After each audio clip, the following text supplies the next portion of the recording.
Hey guys, my name's Scott McNamara. I'm with Jesus at the Door.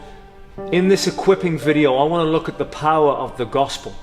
In Romans 1 chapter 16, the Apostle Paul talked about the gospel being the power of God unto salvation. And I think we need to get back to the place where we see the gospel and we trust the gospel in its power that it holds. I know for me, when I was training an individual, as a young lady I was training, she was quite nervous. She'd never done anything on the streets before. And I trained her in our tool and I said, come on, you can do this. And I edged her away. I said, go on, there's a person over there, go and approach them. And she goes over with this picture and she approaches the person and she said, excuse me, can I show you this?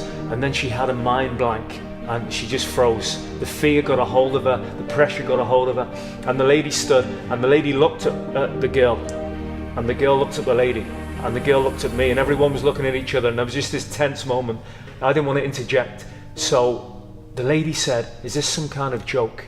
That was the response from the lady she was approaching. Is this some kind of joke? I reminded, I said, come on, you can do it. And she carried on. She got 2 questions down and the lady burst out crying. She said, my husband's having an affair. I feel so, my life's so broken. My daughter's broken. I don't know what to do. She gave her heart to Jesus. That young lady was able to lead her to Jesus. Her name was Ruth, the lady who got saved in that moment. 9 months later, she came back to me in that same spot. She said, I want to thank you.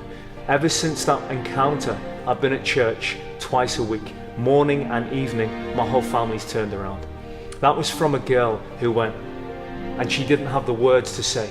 Let me tell you, it's not about your level of rhetoric or the aftershave or perfume you wear or your hairstyle. It is about the power of God unto salvation. This gospel that we hold, it is like a stick of dynamite. When you light the fuse, you just let it blow. Many of us are using it like a GPS. We're waiting for directions telling us where to go. Just release the gospel, light the fuse and let it go. And you will see the power that lies within it. God bless you guys, and I pray in Jesus' name that, Lord, that everybody watching this will see what they have in the gospel is the power to change lives. Be released in Jesus' name.